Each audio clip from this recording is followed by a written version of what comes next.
श्री कृष्ण गोविंद हरे मुरारे, हे नाथ नारायण वासुदेव, प्रद्युम्न दामोदर विष्णुनाथ मुकुंद विष्णु भगवन् नमस्ते।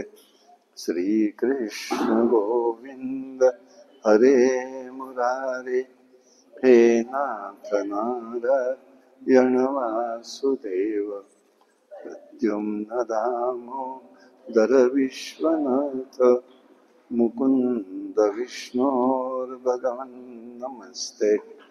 श्री कृष्ण गोविंद हरे मुरारे, हे नाथ नारायण वासुदेव, प्रद्युम्न दामोदर विश्वनाथ मुकुंद विष्णोर्भगवन् नमस्ते। श्री कृष्ण गोविंद हरे मुरारे, हे नाथ नारायण वासुदेव, प्रद्युम्न दामोदर विश्वनाथ मुकुंद विष्णोर्भगवन् नमस्ते। पुंडलीक वरदारी विठ्ठल श्री ज्ञानदेव तुकाराम, अवधूत चिंतन श्री गुरुदेव दत्त, भगवान गोपाल कृष्ण महाराज की जय। जय जय रघुवीर समर्थ।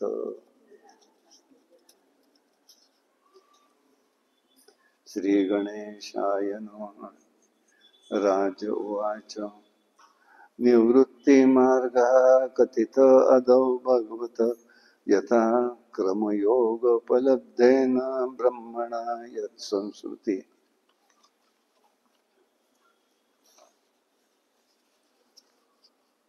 राजा म्हणाला आहे, राजा परीक्षित म्हणतोय, महाराज आपण हे जे सगळं म्हणताय, हे नरकाचं वर्णन ऐकून आम्हाला आता भीती वाटते।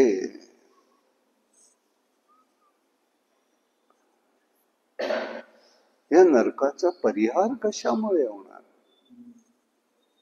हा प्रश्न राजाने विचारलाय। निवृत्ती मार्गा कथित अदौ भागवत यथा, कसं होईल हे आम्हाला तुम्ही सांगा।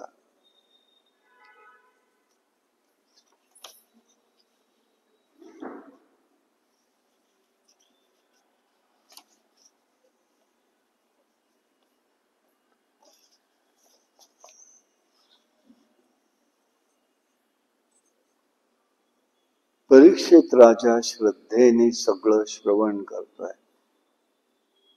असं आहे, पुस्तकी ज्ञान आणि प्रत्यक्ष ज्ञान यात बराच फरक असतो। अधर्मानी नरकात जावं, ते दुःख भोगायला लागू नये म्हणून यावर उपाय सांगा।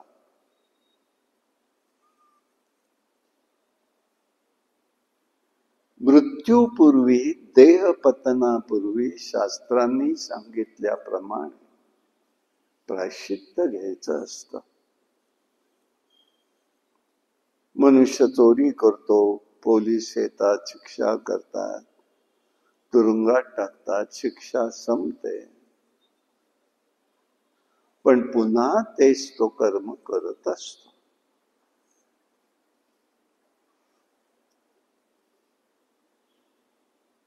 रोगाची बाधा कुठपर्यंत असते, तोपर्यंत औषध घ्यावं लागतं। मग ह्याचा अधिकारी कोण असतो?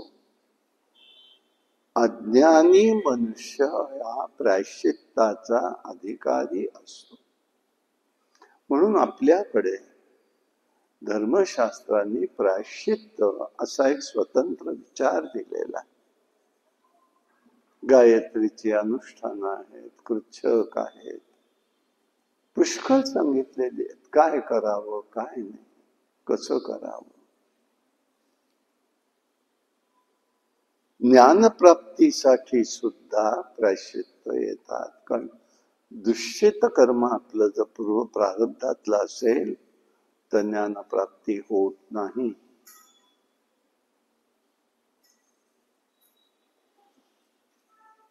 यासाठी तप, ब्रह्मचर्य, मनसंयम, बाहेंद्रिय, दान, सत्य, शौच हे सगळं श्रद्धायुक्त अंतःकरणाने केलं तर पातकांचा नाशही होतो. प्रायश्चित्ताचा अर्थ एकच आहे, मन फिरून पापकर्माकडे जाता कामा नये. पापकर्माकडे मन परत जाता कामा नये किंवा पापकर्म घडता कामा नये.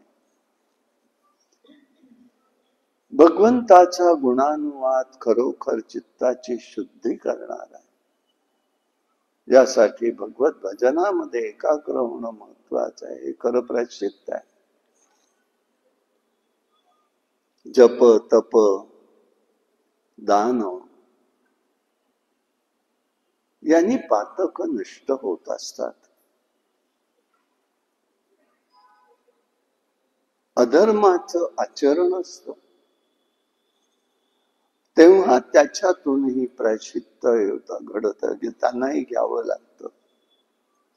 म्हणून आपल्याकडे योजना कशी आहे बघा. सकाळ काही वेदाला सकाळ, दुपार, संध्याकाळ, संध्या सांगितली.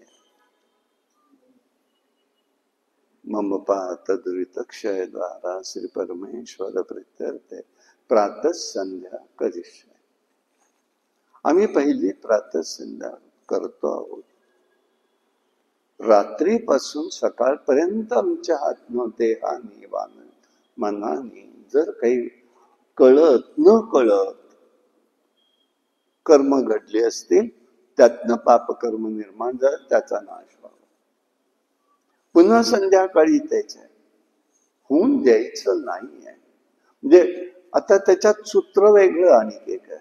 ते कसं आहे, पापकर्म नाहीस करण्यासाठी संध्या करायची नाही. संध्या करल्यामुळे आपोआप ते घडणार आहे. पण पापकर्म जाण्यासाठी संध्या नाही आहे. पापकर्म संध्या करणं ही वेदाची आज्ञा ब्राह्मणाला दिली. ते ब्राह्मणाने करायलाच पाहिजे. 3 वर्णांना दिलेले आहेत त्या.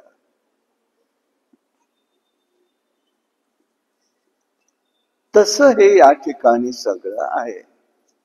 आणि यासाठी त्यांनी एक पूर्वीची घडलेली घटना सांगितलेली आहे.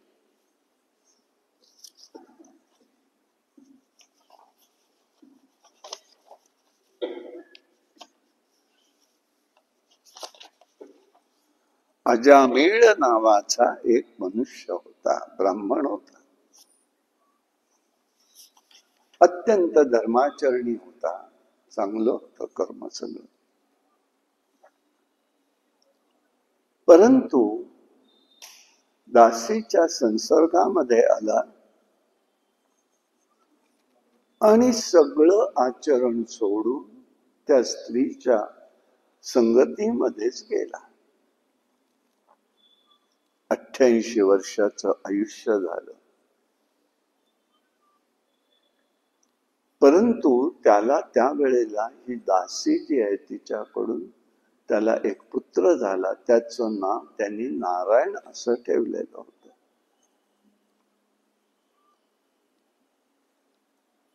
काही काळ गेला,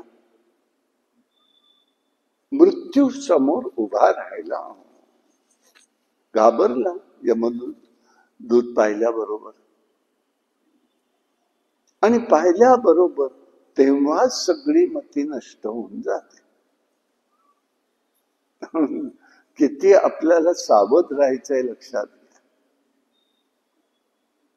म्हणून निर्वाण आणि निर्याण यात फरक आहे. निर्याण हे सामान्य माणसाचं असतं.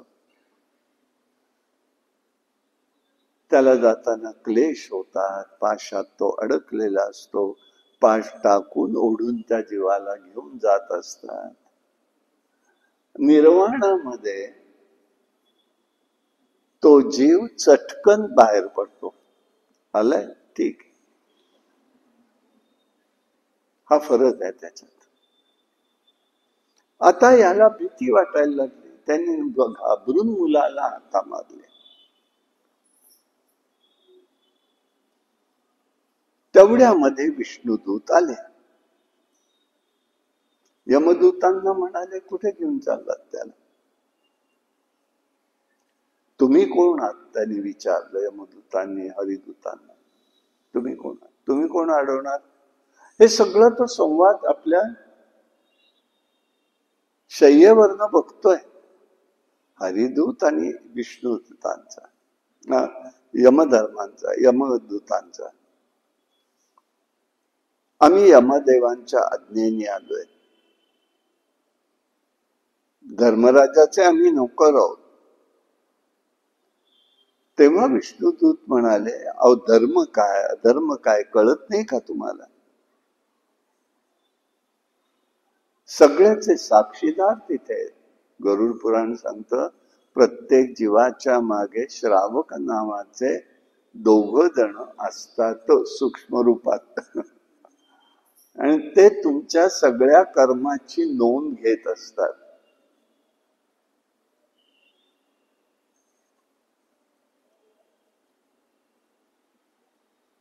वेदो प्रणितो धर्म, शास्त्रांनी सांगितलंय हे करावं, करू नये, तो अधर्म आहे. वेद म्हणजे साक्षात भगवंताचं स्वरूप आहे. चोरी करू नये, खोटं बोलू नये, हे समजलं पाहिजे. सगळे साक्षीदार आहेत या ठिकाणी. पंचमहाभूत अधिदैविक दृष्टीने आपण पाहत असतो, भौतिक दृष्टीने बघत असतो. यांच्या देवता या पुण्यकर्माच्या दृष्टीने बघितलं तर सृष्टीचे अधिकारी तिथे धर्म नेमलेले आहेत भगवंतानी. चंद्र, सूर्य, दिशा, जीवाचे साक्षीदार आहेत.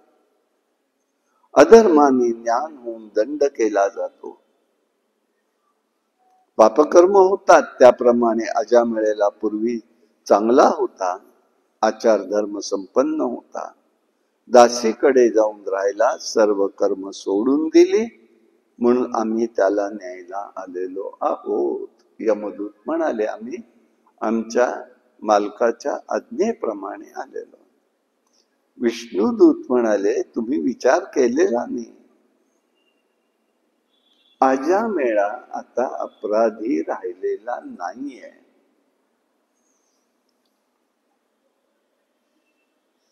वाटेल तसं वागू नका.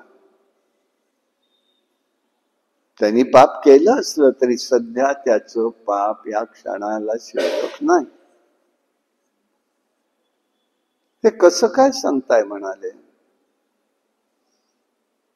त्याच्या मुखातून नारायण शब्द बाहेर पडला आणि त्या क्षणाला आम्हाला मृत्यूचा समय लगेचच्या लगेच आम्ही इथे उपस्थित झालेलो आहोत. आम्ही देवाच्या आज्ञेने आलेलो आहोत.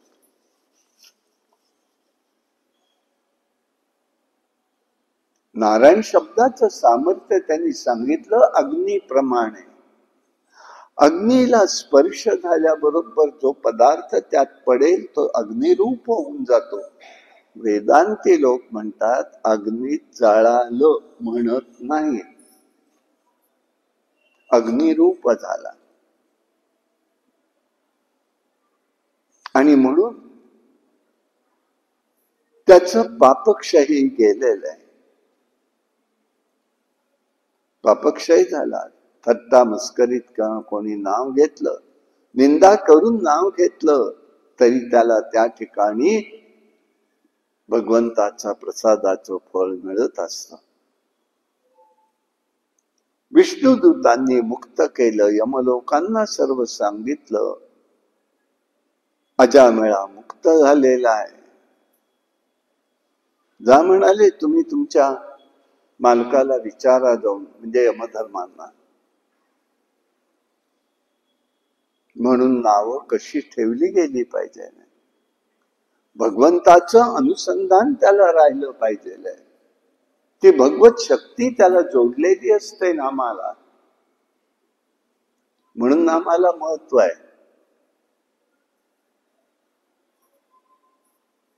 आता नाव काय ठेवतात? विघ्नेश.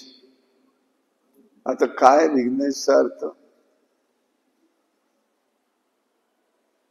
काही कुठे कशाची, आता साधा शब्द सांगतो, अनिरुद्ध. भगवंताचं नाव आहे की नाही? चांगलं, पण ते भगवंतालाच आहे, माणसाला नाही. अनिरुद्ध म्हणजे काय? अनिरुद्ध याचा अर्थ बेबंद. त्याला बांधणारा कोणी नाही, त्याला कोणाचाही वचक नाही. देवाला आहे का काही? कोण त्याला बांधणारे? म्हणून तो अनिरुद्ध. अनिकेत, केतन म्हणजे घर, आणि अनिकेतन म्हणजे बेघर. म्हणजे जन्मापासूनच त्याला आपण बेघर म्हणत असतो. बरोबर आहे का हे? देवाची विष्णू सहस्त्रनाम नामाचे ते भगवंता करतायत, माणसा करता सगळी नावं नाही. हे लक्षात ठेवायचे, कारण त्या नामाबरोबर त्याची शक्ती तिथे कामी येत असते. त्याची शक्ती कामी येत असते. म्हणून नाही वाटेल ती नावं वाटेल त्याला नाही द्यायचे, कोणत्याही स्थितीत नाही द्यायचे. पण आता कोणी कोणाला काय सांगण्याचं सगळेच जण स्वयंभू झालेले आहेत. समाज स्वयंभू झालेला आहे. असो, आता त्या ठिकाणी तो हे गेलेले. यमदूत गेले निघून. यमदूत गेल्याबरोबर त्यांनी विचारलं यमधर्मानं, अहो या विश्वामध्ये किती जण मुख्य अधिकारी आहेत? काय झालं? म्हणाले असं असं झालं. हो का? बरोबर आहे. मग त्यांचं नारायण नामामुळे त्यांनी जे घेतलं, मुलाच्या नावाने का विना तुमचा भाव जरी असला तरी नारायण शब्दाचं सामर्थ्य इतकं आहे की त्याचं पापकर्म सगळं नष्ट झालं. हा भाग आहे त्याच्या पाठीमागे.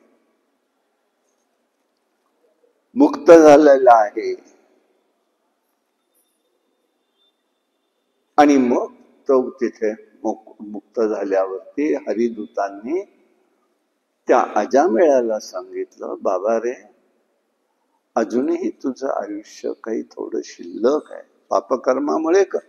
पापकर्मामुळे आयुष्य सुद्धा क्षीण होतो. लक्षात घ्या, एक बाजू आहे त्याला.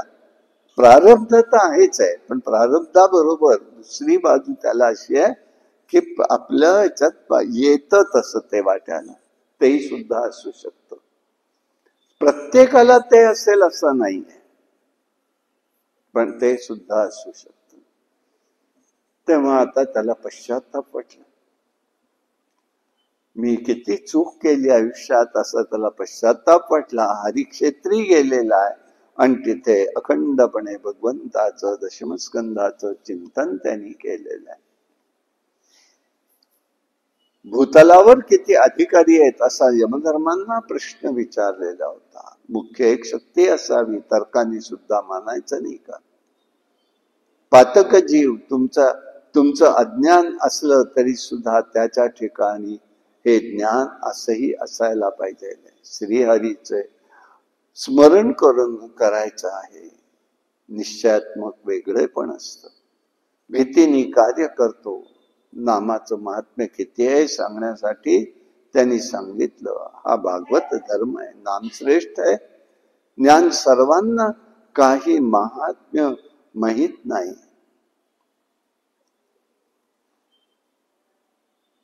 पातक शिल्लक राहत नाही. मान्यता दिलेली आहे. नामस्मरण पुष्कळ झालं. अजामेळा मुक्त झाला.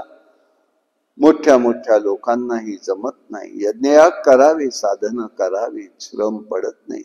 पण फळ कसं मिळेल मोहक त्या ठिकाणी होतो. यासाठी हे सगळं लक्षात घ्यायचं आहे. आणि काय करायचंय तर काया वाचा मनाने सगळं भगवंताचं अखंड चिंतन करायचं आहे. हरिगुण गावेत. कारण गुणानुवादाने खरोखर चित्ताची शुद्धी होते. मनुष्याने यासाठी भगवत भजनात एकरूप होणं महत्वाचं आहे. पातक नष्ट होतात. अधर्माने मलिन झालेलं अंतःकरणही शुद्ध होतं. परमेश्वर चरणाने चरण सेवेने सुद्धा शुद्ध होतं. समजून अथवा न समजून अग्नी ज्याप्रमाणे वस्तूला दग्ध करत असतो, त्याप्रमाणे नाम उच्चारलं पवित्र भगवंताचं नाव की मनुष्याच्या पातकांचा नाश होऊन जात असतो. मनही चित्त बुद्धी शुद्ध होते. नामस्मरणाने मनुष्याचं मन विषयावर आसक्त होत नाही. भगवंताच्या चरणाच्या ठिकाणी तीर्थ आहे. त्या भगवंताच्या कीर्तनातून मुमुक्षांच्या पापवासनांचा उच्छेद करणार असं दुसरं काही प्रायश्चित्त नाही. अशा प्रकाराने त्यांनी हे सगळं सांगितलं. आणि नामस्मरणामध्ये एक भाग महत्वाचा आहे बरं. तो म्हणजे काय आहे तर व्यक्त आणि अव्यक्ताला जोडणारा दुवा म्हणजे नामस्मरण. नामस्मरण नाम घेतो आपण तर कोणाशी जोडतो? परमेश्वर. तो अव्यक्त असतो. जीव इथे आता व्यक्त आहे. त्या दोघांना जोडणारं नाम असतं. म्हणून त्याला महत्व अधिक आहे. संसार रूपी भवसागरात असतं. मुक्त होतो जीव. भय हे मुळीच भगवंताच्या नामाला भीत नाही. भक्त नेहमी निर्भीड असतो. कारण त्याने प्रभूच्या पायाचा आश्रय घेतलेला असतो आणि प्रभूच्या पायाशी शांती असते. साधू संतांच्या स्पर्शाने प्राणी मात्र पावन होतात. गंगेच्या उदकाने पवित्र होतात. भगवत भक्त हे गंगेपेक्षाही श्रेष्ठ आहेत. या ठिकाणी निष्काम भक्तीने मनाला शांती प्राप्त होते. मानवी जीवनात भक्ती निर्माण होणं हाही एक धर्म आहे. आणि म्हणून हे होण्यासाठी भक्ती वाचून धर्माचरण हे नेहमी व्यर्थ ठरतात. अशा प्रकाराने त्यांनी नामाचं महत्व इथे सांगितलेलं आहे.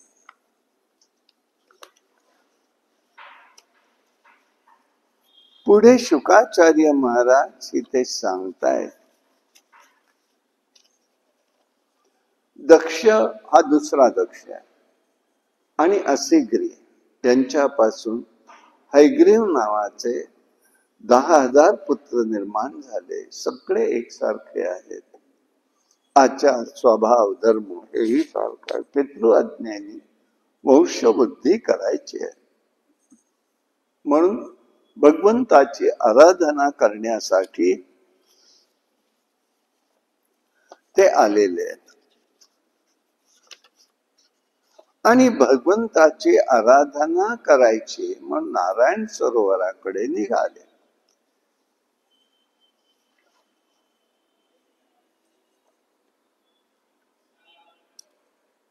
आणि तिथेच स्नानाला त्या समुद्रात गेले. नारायण सरोवर म्हणजे पाकिस्तानच्या बॉर्डरवर येत, समुद्राच्या बाजूने. तिथे नारायण सरोवर हे आहे.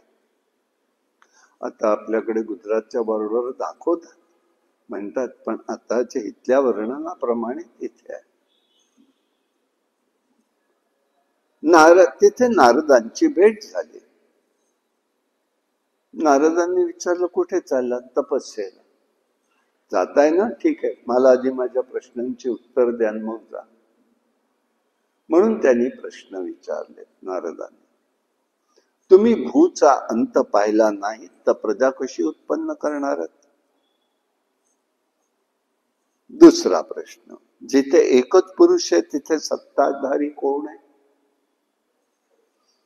तिथे एकच विवर आहे, तिथून बाहेर पडण्याचा रस्ता कोणता आहे?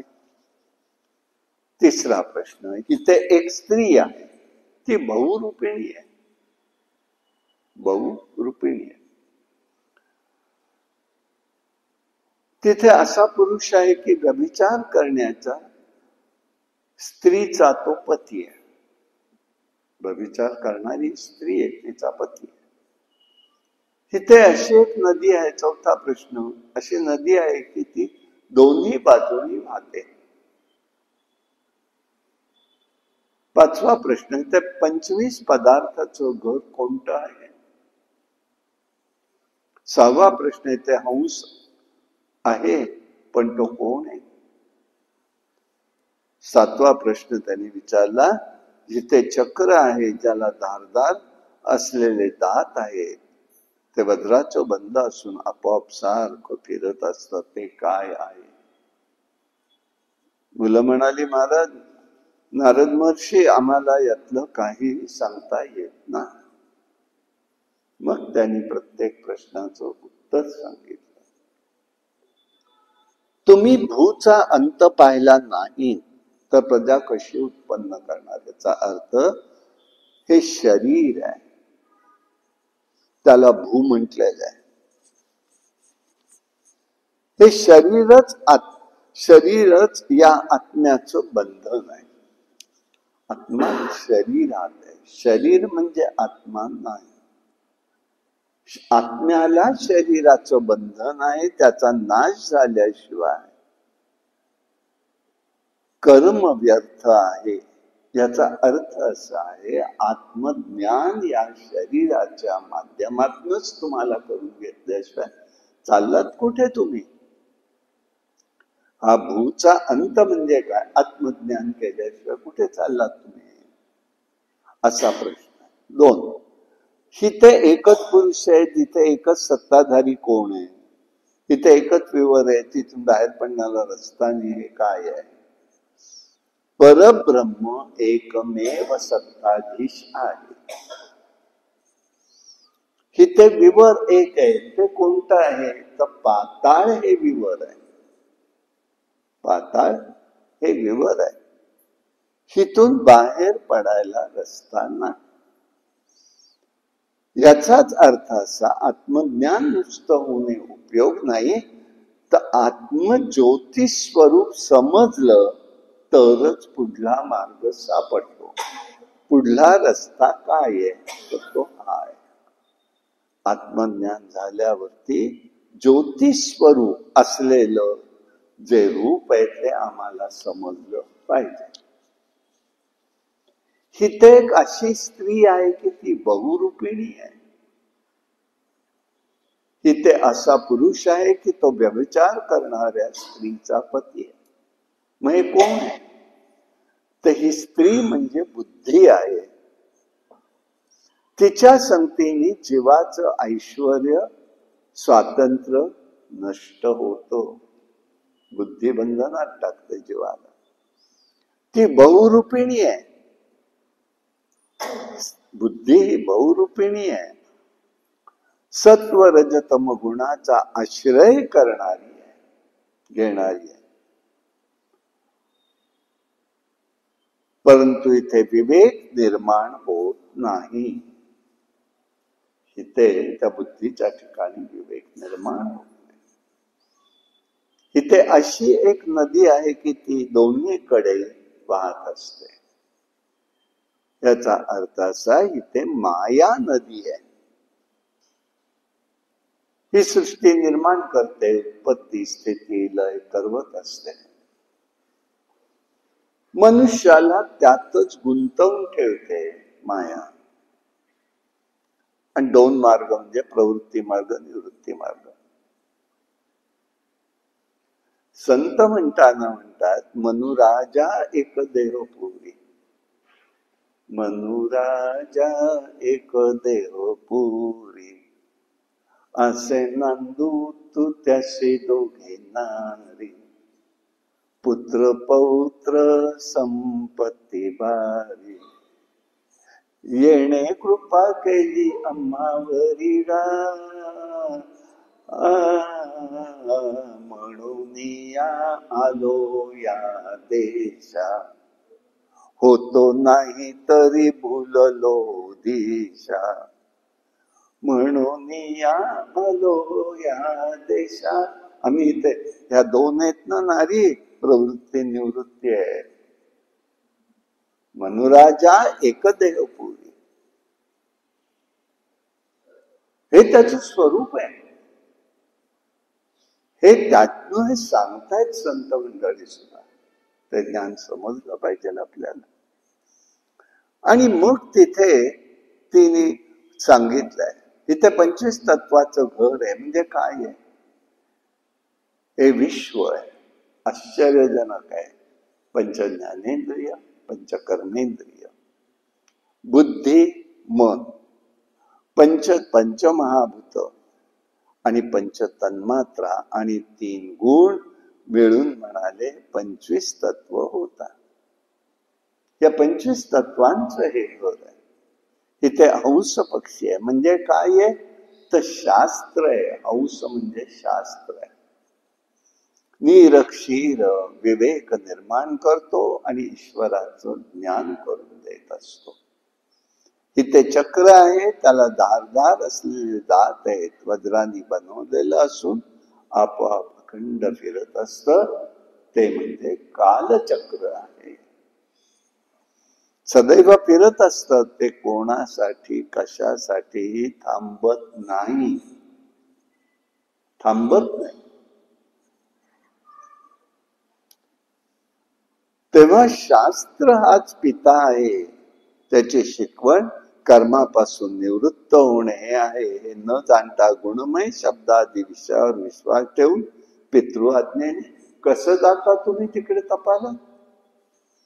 म्हणजे आत्मज्ञान करून घ्या, मग जीवन क्रमणा करा, अंतर्मुख व्हा, भगवंताचं चिंतन करत हे आयुष्य संपवा, असा भाग सांगण्याचा त्या ठिकाणी आहे. आता इथे केल्यामुळे ती मुलं निवृत्ती मार्गावर गेली. म्हणून दक्षाने त्याला शाप दक्षाने नारदांना शाप दिलेला आहे. माझ्या मुलांना तू त्रास दिलास, त्यांना बिघडवलंस असं. आता हा शब्द मला बऱ्याच वेळेला ऐकायला लागलेला आहे लहानपणापासून. ह्याच्यात असं बिघडलेलं आहे. काहीतरीच करत असं काय वय आहे का? अच्छा, त्याला वय लागत नाही बरं का. बहुत सुकृताची जोडी, म्हणून विठ्ठल आवडी. हे भगवंताची आवड, प्रेम हे उपजत येत असतं काही ठिकाणी. मग दक्ष रागवला, ते झालं. पुढे दक्षाला 60 कन्या झाल्या, धर्माला 10 दिल्या, कश्यपाला 13 दिल्या, चंद्राला 27 दिल्या, भूत, अंगेरा, कृष्व यांनाही त्यांनी ते प्रत्येकी 3-3 दिलेले आहे. त्रैलोक्य भरून गेलेलं आहे. 4 कन्या. अदितीपासून देव आणि वसू, अष्टवसू निर्माण झाले. विश्वकर्म्यापासून चाक्षुष मनु उत्पन्न झाला. चंद्राची भार्या 27 जणी नक्षत्र होत्या. त्याच्या रोहिणीवर प्रेम होतं. चंद्र रोहिणीस महत्व द्यायचा, इतरांना कमी लेखायचा, म्हणून त्याला शाप दिलेला आहे. 16 कला त्याला प्राप्त झाल्या.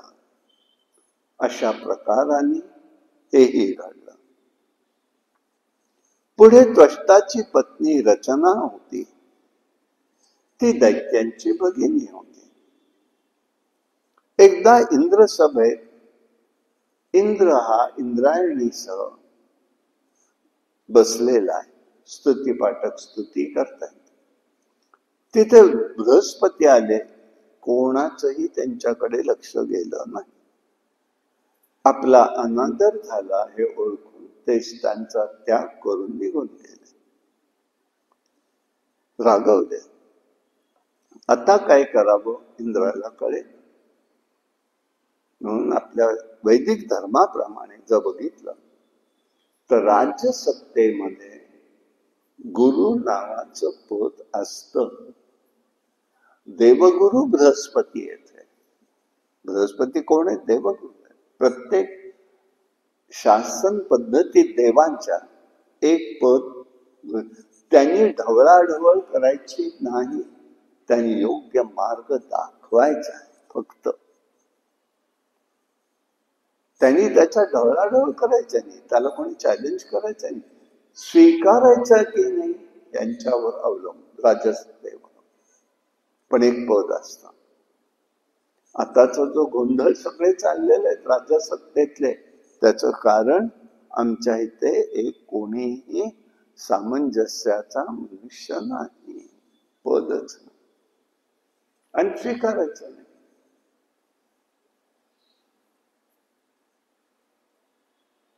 आता म्हणायला नको, खरं म्हणजे ते बरोबर नाही आहे म्हणणं, पण आहे वस्तुस्थिती. इंदिरा गांधी अगर नेहरू असो, त्यांच्या काळामध्ये एक जण होते स्वामी कोणतरी, ते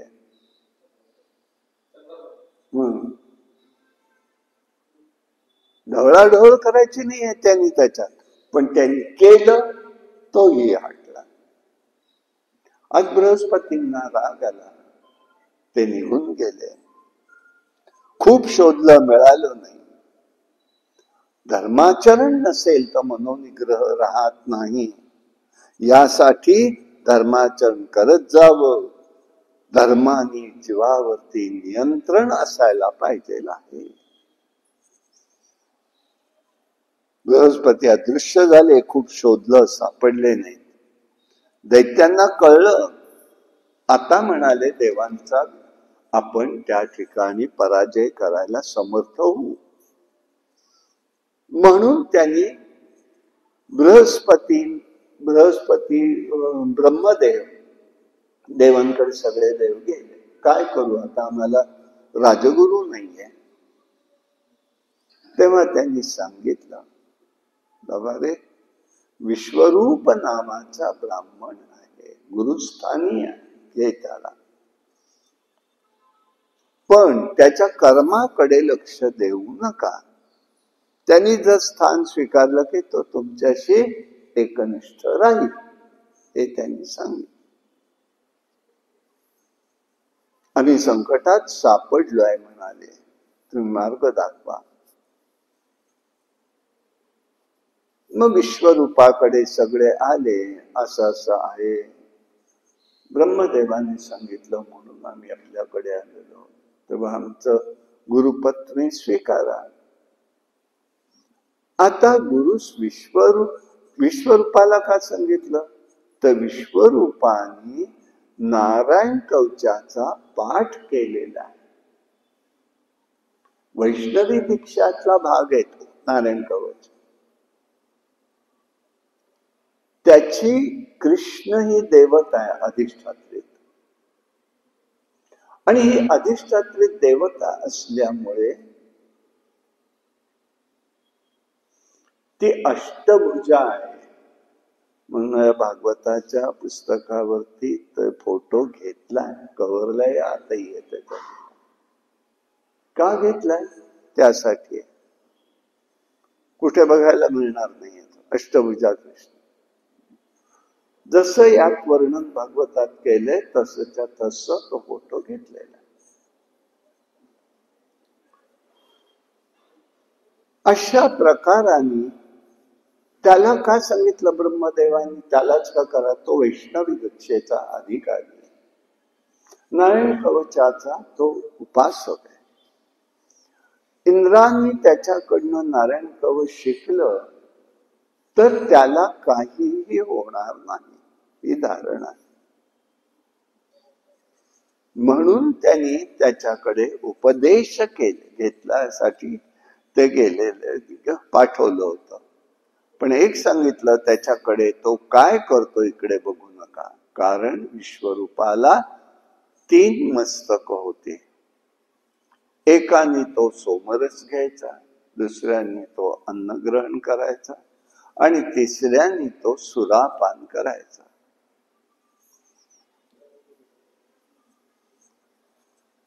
बर, तो दैत्य, त्याची आई ही दैत्यांची भगिनी होती. त्यामुळे दैत्यांकडे काही यज्ञागादी कर्म झालं तर आविर्भाव घेऊन ते विश्वरूपाकडे यायचे. हे इंद्राने एकदा दोनदा पाहिलं. जो उथळ असतो ना, तो विचार करत नाही. ब्रह्मदेवाने आधी सांगितलं त्याच्या कर्माकडे लक्ष देऊ नका. त्यांनी तुमचं गुरुपद स्वीकारलं तर तो तुमच्याशीच एकनिष्ठ राहणार. झालं, त्यांनी ऐकलं. तो संध्येला बसलेला असताना त्याची मस्तक इंद्राने उडवली. आता तिथे परिस्थिती अशी झाली की राजा तर इंद्र आहे, पण तो कलंकित झालाय. त्यांनी ब्राह्मणाचा वध केलाय. एक आपल्याकडला नियम आहे, कलंकित हा लोकाधिकारी लोकनेता असता कामा नये. आताला काय परिस्थिती आहे तुम्ही बघताच. जितके कलंकित तेवढे अधिकारी. आपल्या नजरेत आता सध्याच्या काळात 1-2 जण जर सोडले तर किती जण निष्कलंकित आहेत ते बघा तुम्ही.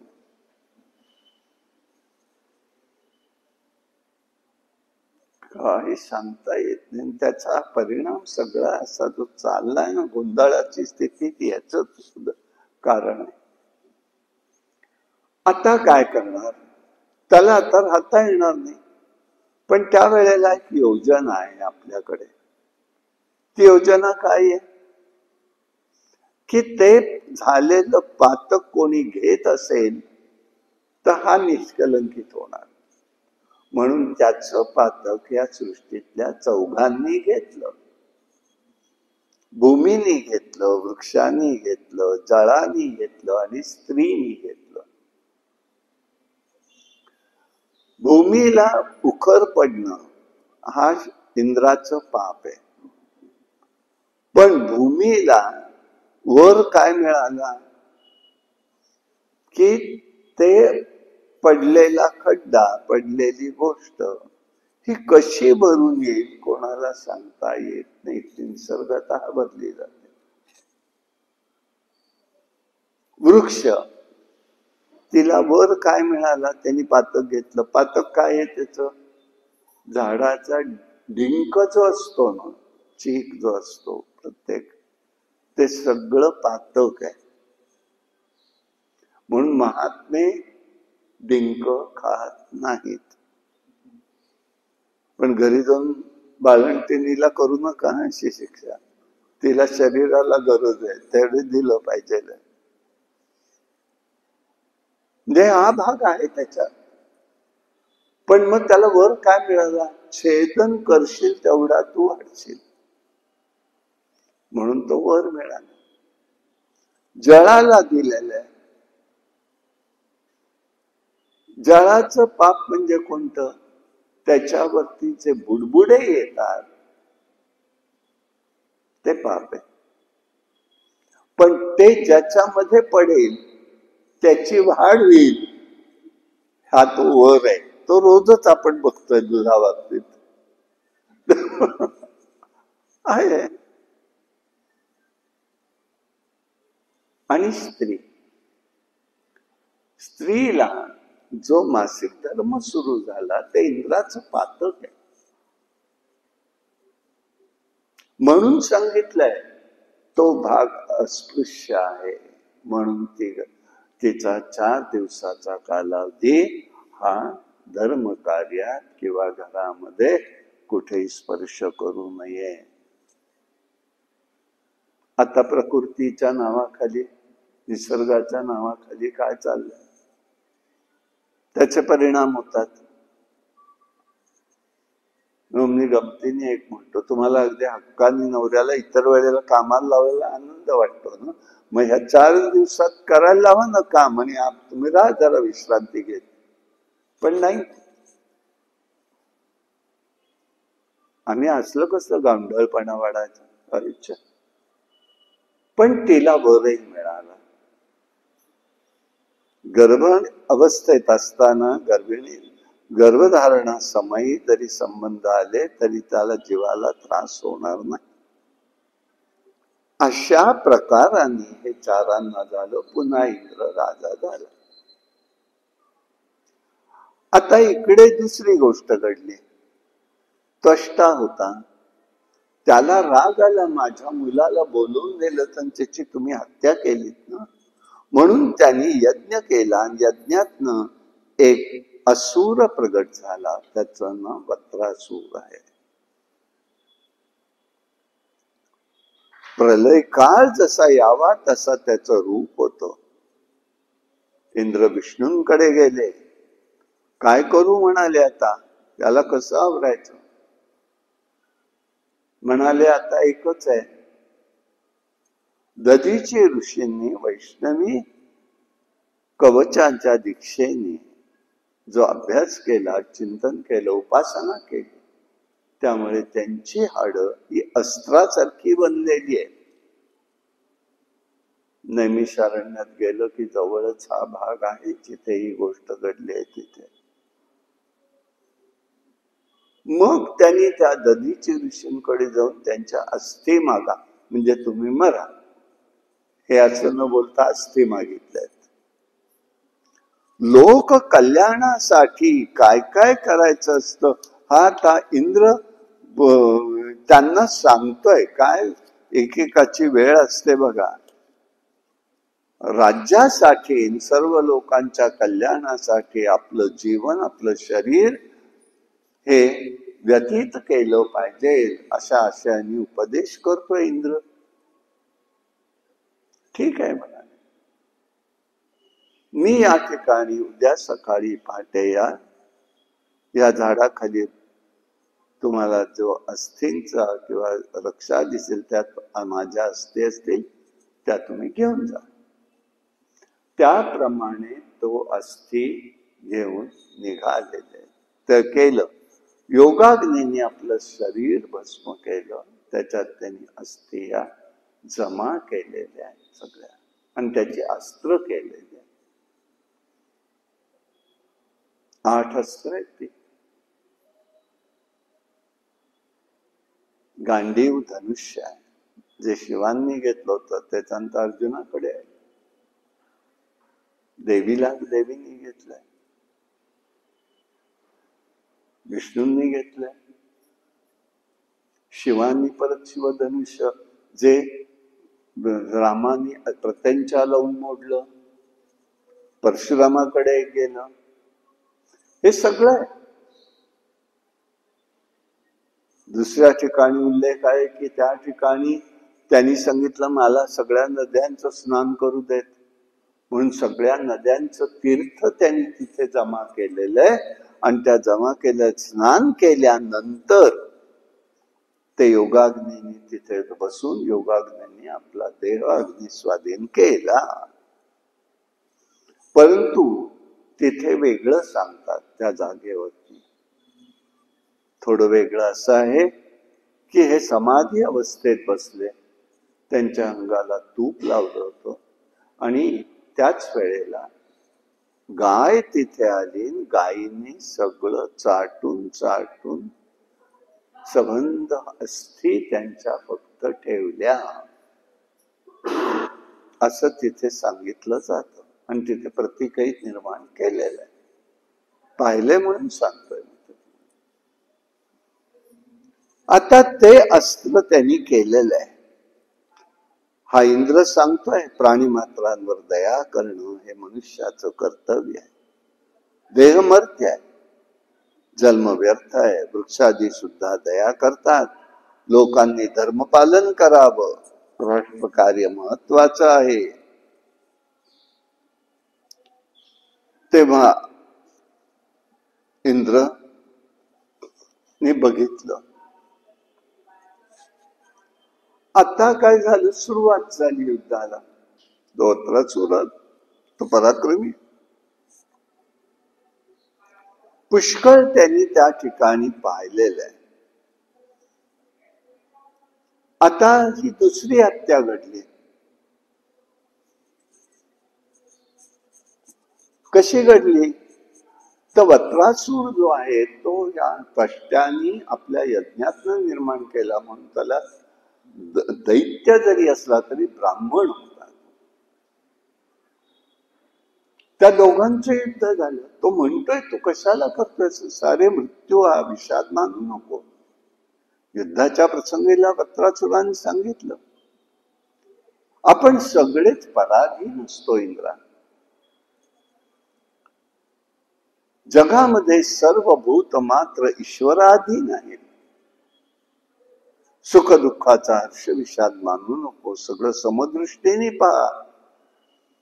युद्ध हा दूत आहे, यात प्राण पणाला लावले जातात आणि बाण मारतात व वाहन या सोंगट्या आहेत.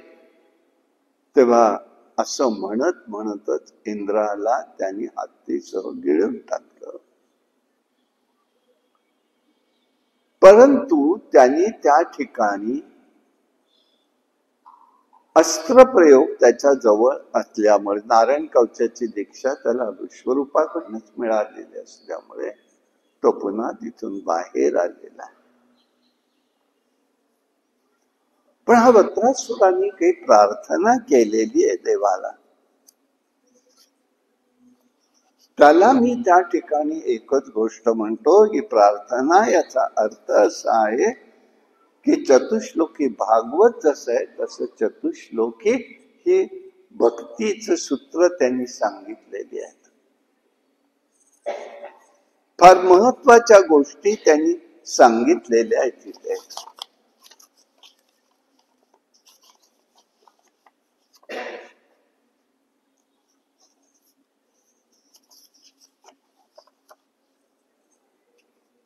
चार श्लोकात त्यांनी प्रार्थना केलेली आहे आणि त्याच्या ह्याच्यात तो म्हणतोय, महाराज एवढं असून तू या ठिकाणी काय असं घाबरतोयस म्हणाला. पण देवाला त्यांनी प्रार्थना करताना म्हटलेलं आहे की हे भगवंता,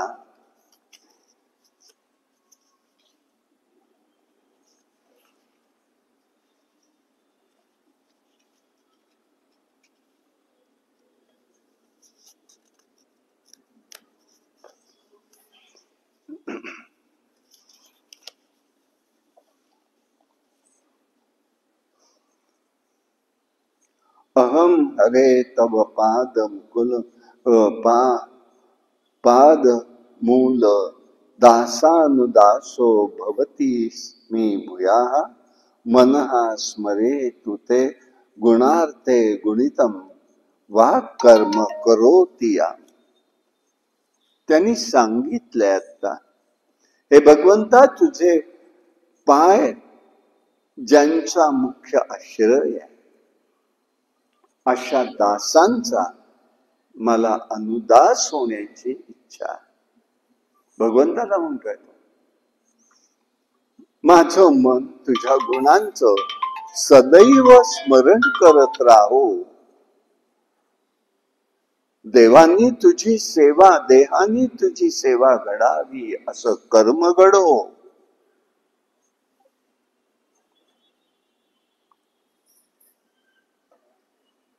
असं कर्म घडो म्हणतोय तो. जे दास आहेत, भक्त आहेत, त्यांची सेवा माझ्या हातून घडो.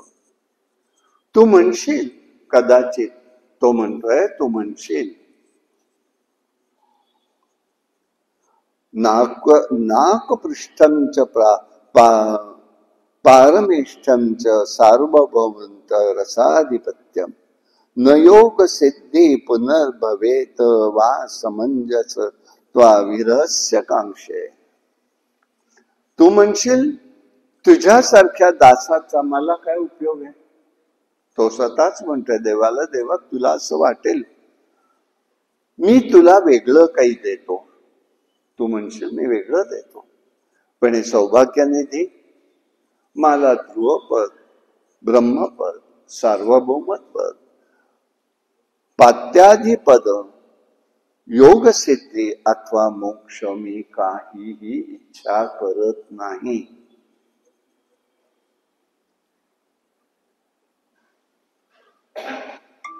मी तुझ्यापासून दूर जाऊ इच्छित नाही, एवढंच माझी प्रार्थना. भक्तीमध्ये किती आपल्याला यायला पाहिजे. भगवंताचं प्रेम कसं दैत्य कुळात असून सुद्धा कसं आहे बघा. म्हणून मी तिकडे लक्ष वेधले फक्त. पुढे तो म्हणतोय, अरे पक्षवा इत मातरम खगा स्तन्य यथा वत्सस्त्रा शुधार्दम प्रियम प्रियवेत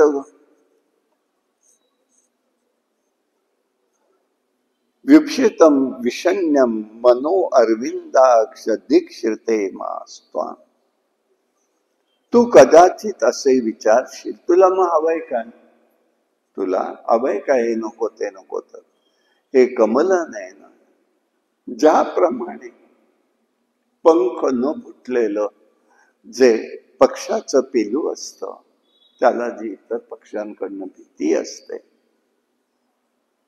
त्यावेळेला तो मातेच्या पाहण्याची इच्छा करत असतो. तापत्रयाने पीडित असलेले, कर्मानी बद्ध आणि कामादी खिन्न झालेलं माझं मन तुला अवलोकन करण्याची इच्छा करते रे. मला बाकी काही नकोच आहे. आणि पिलाचं जे उदाहरण दिलेलं आहे त्याच आहे, भेटी लागे जेव्हा लागली से आस, पाहे रात्रंदिवस वाट पाहे, भुके दिया बाळ अति शोक करी. हे जे महाराज वर्णन करतायत ना, त्याच्याशी जुळत आहे. तेव्हा मला काही नकोच आहे, मला तुला फक्त भेटण्याची इच्छा आहे. तुकाराम महाराज सांगतायत तसा म्हणतोय, मला काही नकोय, मला फक्त तुझं दर्शन, तुला अवलोकन करण्याची इच्छा आहे माझ्या मनात. पुढे 4थ्या श्लोकात तो सांगतोय, देवा ममो उत्तम श्लोक जनेषु सत्यम संसार चक्रे भ्रमता सुकर्म, तोमन्य आत्मज दार गेहे स्व सचित्तस्य न नाथ भूयात. हे नाथा, स्वकर्माच्या योगाने संसार चक्रामध्ये मी भ्रमण करतोय. तुझ्या भक्तांच्या ठिकाणी सक्त न राहू, तुझ्या मायेने माझं चित्त पुत्र, दारा, ग्रह इत्यादी ठिकाणी आसक्त आहे, ते पुन्हा तिथे आसक्त होऊन देऊ नकोस रे, एवढी तो प्रार्थना करतो. काय गंमत आहे बघा. एकच भगवंत, त्याचं नाव इंद्राला वारंवार हत्येपासून सोडवतोय, आणि दैत्य योनीतील वत्रासूर हा भगवंताच्या नामाने दृढ भक्तीत राहिलेला. काय भाग्य. भक्ती देवयोनीला बिघडवते आणि दैत्य योनीचा उद्धार करते, इतकं सामर्थ्य तिथे. अशा प्रकाराने त्यांच्या ठिकाणी घडलेलं आहे.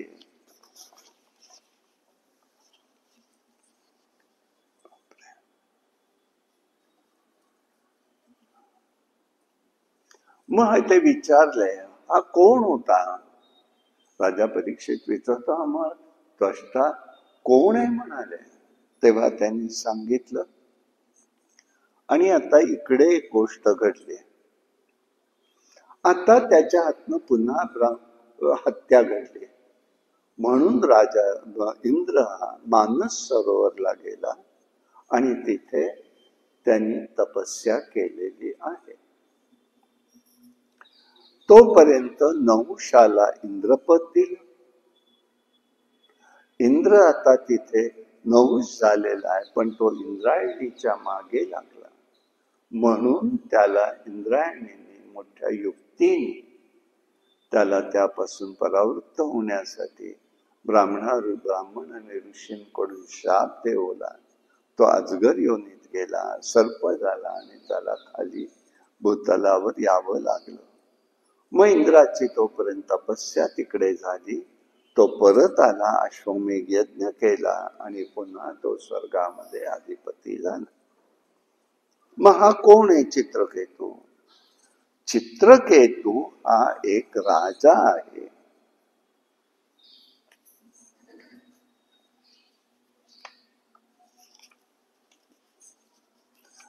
चित्रकेतू एक राजा आहे. त्याला अनेक पत्नी आहेत, परंतु त्याला त्या ठिकाणी अपत्य नाही आहे. म्हणून त्यांनी अंगिरस ऋषींना, नारदांना बोलून प्रार्थना केली. तेव्हा यज्ञ झाला. एका स्त्रीला दिवस राहिले.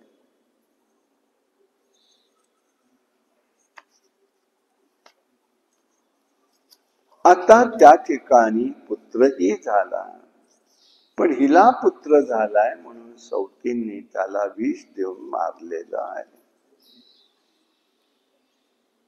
आता तो मरण पावला. मरण पावल्यावरही राजा आता दुःख करतोय. इतर राण्या रडण्याचं नाटक करतायत. तेवढ्यामध्ये नारद आणि अंगिरा परत तिथे आले. म्हणाले, काय झालं? ते म्हणाले, अरे तुझ्या नशिबात नाही, आधीच आम्ही तुला सांगितलं होतं, मुलं हे होणं सुद्धा एक एक वेळेला दुःखाचं कारणच आहे. तू नको त्या वानगडीत पडू, ईशचिंतन करून तू मुक्ती पाहून घे. एवढाच त्यांनी विषय सांगितला. शेवटी त्यांनी चित्रकेतूला उपदेश केलेला. संसारातले विषय सगळे दुःखदच असतात. पुत्रवान लोकांनाही दुःख आहे याचा अनुभव तू घेतोयस. पुत्र केवळ दुःखाला कारणीभूत असं नाही, ते राजा, स्त्री, ग्रह, द्रव्य, अनेक प्रकारचं ऐश्वर्य, संपत्ती, शब्दातिक विषय, राज्य संबंधीचं ऐश्वर्य, भूमी, हे सगळं म्हणाले दुःखाला कारणीभूत आहे. कारण ते अनित्य आहे. हे सर्व भासमान ठरतात, त्याचा लय होतो. स्वप्न, माया यातील सर्व व्यर्थ ठरत.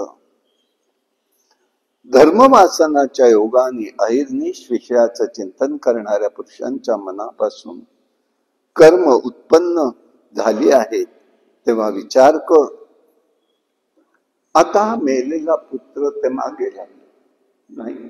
तुम्ही सांगताय तर ठीक आहे, माझा पुत्र मला परत मिळाला पाहिजे. अंगिरस म्हणाले, आता असं करून चालणार नाही. अंगिरा ऋषी म्हणाले. त्यांनी त्या जीवाला बोलवलं तिथे परत त्या देहात. तो लगेच बोलू लागला जीव. तो म्हणतो, हे नारदा, कर्मयोगाने देव, पशु, पक्षी, मनुष्य योनीत सतत भ्रमण करत असतात. हे कोणत्या जन्मातले माझे आई वडील आहेत? मी मरण पावल्यामुळे शत्रू बुद्धीने, जर पुत्र बुद्धीने हे जर मला माझा शोक करत असेल, तर शत्रू बुद्धीने माझ्या मरणाबद्दल हर्ष करणारही आहेत. कारण सर्व प्राणी क्रमाक्रमाने परस्पर बंधू, सपिंड, शत्रू, मध्यस्थ, मित्र, उदास आणि द्वेषी असतात.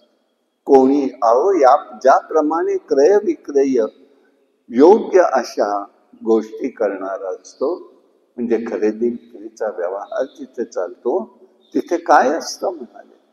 हा काय व्यवहार आहे? मनुष्यामध्ये इकडे तिकडे हिंडतात, दुकानदारी आहे काही. जी शेवटी आई बापांच्या ठिकाणी हिंडत असतो त्याला अप्रिय, प्रिय, अतिप्रिय, सखीय, परकीय असं कोणी नाही. कारण हित आणि अहित करणाऱ्या पित्रादिकांच्या सर्व विचित्र आणि बुद्धीचा हा साक्षी असल्यामुळे हा स्वतः संघ आहे.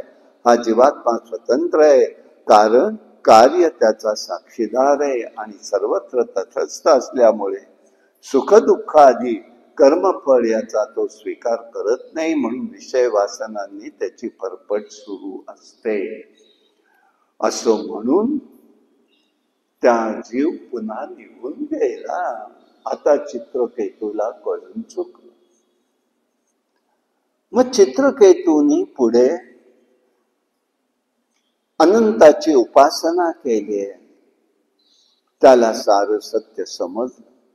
कालिंदी नदीमध्ये राहून 7 दिवस राहून उपासना केली. भगवान अजित हे त्याला भेटले. जीवाची स्थिती समबुद्धी होते होणं आवश्यक आहे. संसारिक आहे प्रवाहात ज्याप्रमाणे 2 लाकडं एकत्र येतात आणि एखादी लाट येते, त्याचे 2 भाग निघून होतात, तसं या ठिकाणी सगळ्यांचा संबंध असतो. एकच प्रवास आहे, शेवट वाईट आहे. प्रयत्न करावेत, परंतु सुख घालून दुःख घेण्यात अर्थ नाही, हे त्यांनी सगळं सांगितलं. आणि हा जो अजित आहे, चित्रकेतू आहे, तो पुढे आणि हा जो उपदेश त्यांनी केलेला आहे, त्या उपदेशाचं नाव मंत्र उपनिषद म्हणून आहे. पुढे नारदांच्या सांगण्यावरून त्यांनी केलं. पुढे काही दिवसांनी चित्रकेतू शिवलोकात गेलेला आहे. शिवलोकामध्ये शंकर आणि पार्वती जसे बसलेले असतात ते पण चित्रकेतू हसतो. म्हणून पार्वतींनी शाप दिलेला आहे, या वनामध्ये कोणीही नाही, तू दैत्य कुळात जाऊन पडशील म्हणून तो दैत्य कुळामध्ये म्हणजे असा त्वष्ट्याने केलेल्या यज्ञातनं तो प्रगट झालेला आहे. अशा प्रकाराने त्यांनी सांगितलं. मग पुढे त्यांनी सांगितलं, शुकाचार्य महाराजांनी राजा परीक्षितेला मरुद्गणांच्या उत्पत्तीबद्दल सांगितलं. दिती आणि अदिती ह्या भगवंताच्या कश्यपांच्या 2 पत्नी. दितीच्या मनामध्ये असं यायचं, सारखे माझ्या पुत्रांवर अपराध होतात, सगळे इंद्राला मारणाराच मुलगा जन्माला आला पाहिजे. ऋषी म्हणाले असं काही करू नकोस. ऐकलं नाही. ठीक आहे म्हणाले. तिने त्यावेळेला पुंसवन नावाचं व्रत विधी सांगितला आणि तो केल्याबरोबर तिने त्या ठिकाणी त्यांना दिवस राहिले. या काळामध्ये एक महत्वाची गोष्ट असते सगळ्यात. ती काय असते की गर्भवतीने कसं वागावं ते सांगितलेलं आहे आपल्याकडे. काय करावं, काय करू नये हेही सांगितलं. तिने सांजेला झोपू नये, केस मोकळे ठेवू नये. अदृश्य शक्ती त्यातनं मस्तिष्कमध्ये प्रवेश करत असते. म्हणून आपल्याकडे परंपरा वेणी घातलीच गेली पाहिजे किंवा अंबाडा तरी बांधला पाहिजे, अन्यथा मोकळं ठेवायला परवानगी नाहीच आहे. माणूस गेल्यानंतर घरामध्ये त्या दिवशी स्त्रियांनी अंघोळ केली की दिवसभर केस बांधायचे नसतात. आता कोणीच काही पाळत नाही. केव्हाही यावं, कसंही यावं, कशाचा धर्बंध नाही. नक्षत्रमाळा गळ्यात डुलत असतात. काय करतात? वाईट आहे ते, लक्षण आहे वाईट ते सगळे. मग बुद्धी भ्रष्ट राहते, भ्रमित होते. स्वामी तर येऊन समोर द्यायचे नाही. टेंबे स्वामी अशा महिलांना दर्शन देत नसत. श्रीधर स्वामी सुद्धा नाही. 9वारी साडी असेल तर, टेंबे स्वामी सुद्धा 9वारी साडी असेल तर स्त्रियांना दर्शन नाही तर नाही. कांचीपुरमचे परमाचार्य नाही. इंदिरा गांधींचं दर्शन नाही घेतलं ते. पण त्या उषा त्यांनी तिथे सातारमध्ये असताना ज्या आश्रमात होत्या शंकराचार्यांच्या, त्या हट्ट करून असता मला दर्शन तरी द्या. त्यावेळेला ते फूट वगैरे झाली होती बऱ्यापैकी. नाही म्हणाले. आशीर्वाद असवेत म्हणून त्यांनी हात दाखवला फक्त. तो हातच त्यांनी आपलं चिन्ह उचललं.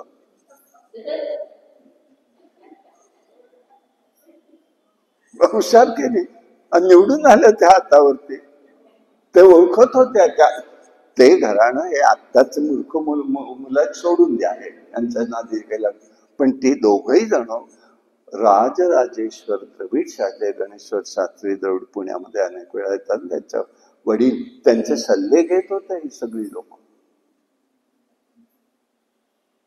कुठे काय कसं काय काय करायचं काय नाही, काळ कोणता अनुकूल आहे कोणता नाही, हे सगळं पाहत होते. तसं यांनी पण ते तोंडच बघायचं नाही ताशांचं. म्हणून किती मर्यादा होती हे लक्षात घ्यायचं. दितीने त्याच वेळेला अशी झोपली. इंद्राला ही गोष्ट कळली होती. तो तिच्या सेवेत एका मुलाच्या रूपाने आला.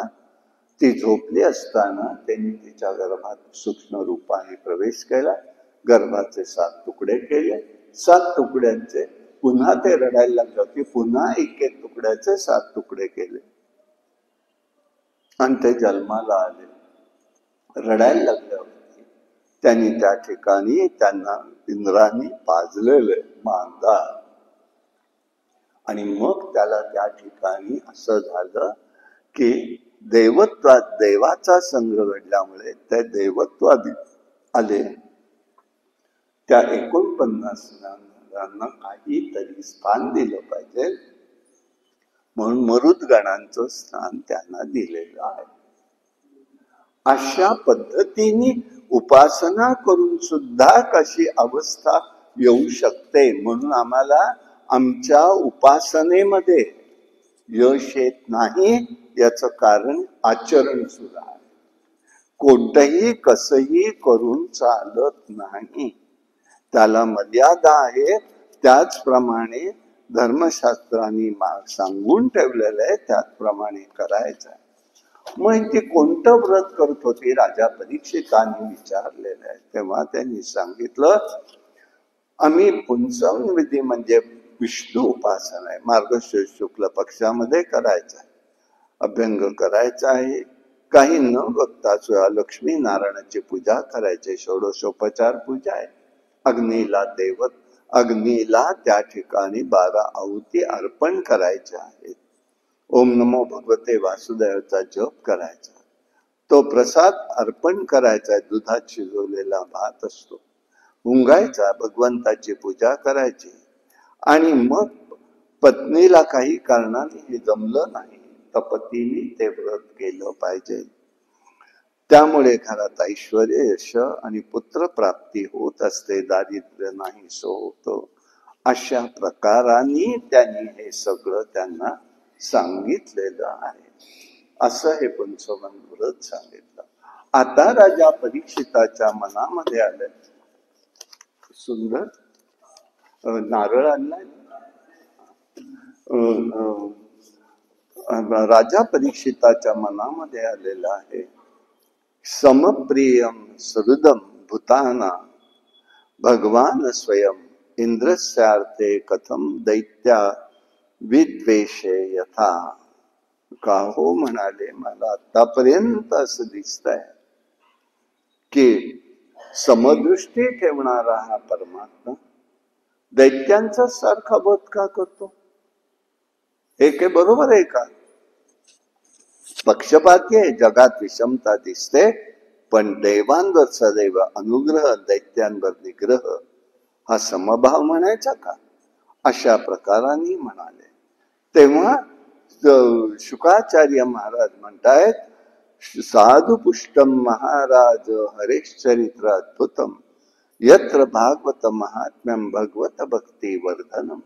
भगवंताचं वैशिष्ट्य असं आहे की सगळ्या चरित्रामधून भक्तीचं वर्धन कसं होतं हे आपल्याला लक्षात येतं म्हणाले. तेव्हा एक लक्षात ठेव म्हणाले, सत्व रज तम गुण हे प्रकृतीचे आहेत, परमेश्वराचे नाही. हे गुण परमेश्वराच्या वेळोवेळच्या इच्छेप्रमाणे कमी अधिक होतात. सत्व प्राबल्याने विजय, तमो प्राबल्याने पराजय, रजोगुणात क्रीडा असते. गुण पदार्थात असतात, पण निमित्ताने भेदस्थिती दिसते. ही भेदस्थिती दिसली की समभाव त्याच्या मुळाशी असतो. असं असलं की क्रियेत विषमता घडली तरी भावात ती असू नये. समता अद्वैत भावात असू शकते. समक्रियेत काही संभावना नसते. आणि म्हणूनच त्या ठिकाणी सगळं हे करायचंय. भाव हा चांगला ठेवायचा आहे. मनात समता ही आहे. ज्याप्रमाणे असं आहे, समवर्ती व्हायचं आहे, समदर्शी व्हायचं आहे, समवर्ती व्हायचं नाही. समानता जी आहे आजची ती विचित्र आहे. ही समानता नाही म्हटले. घरामध्ये जेव्हा आम्ही असतो तेव्हा स्त्री एकच जरी असली तरी आई म्हणून वेगळी भावना आहे, पत्नी म्हणून वेगळी आहे, मुलगी म्हणून वेगळी आहे, सून म्हणून वेगळी आहे. प्रत्येकाचे आदर वेगळे आहेत. सगळ्यांशी एक भाव ठेवून चालत नाही. हे जसं आहे त्याला म्हटलेलं आहे ज्याच्या त्याच्या अधिकाराप्रमाणे समता असते.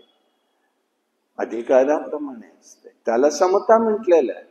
आणि म्हणून त्यांनी सांगितलं की या ठिकाणी समभाव म्हणजे समप्रेम, द्वैत भाव देहाशी आहे. व्यवहार अद्वैतात घडत असतो.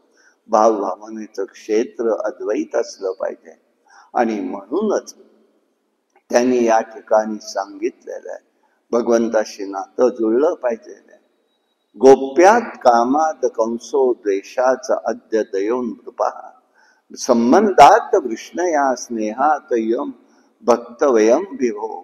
सदैव त्याच्या सान्निध्यात गोपी आल्यात कामरूपानी, कंस द्वेष रूपानी आहे, संबंध वृष्णी आहे, स्नेहात आहे सगळं. तरी सुद्धा त्या ठिकाणी भगवंत सगळ्यांना प्राप्त झालेला आहे. स्त्री पुरुष सदैव असलं तरी नरकात त्या ठिकाणी हे केलं तरी नरकात पडावं लागतं. हिरण्याक्ष, हिरण्यकश्यपू, रावण, कुंभकर्ण, शिशुपाल, वक्रदंत या सगळ्यांना परमात्म्याने परत आपल्या जवळ ठेवून घेतलेल्या आहे.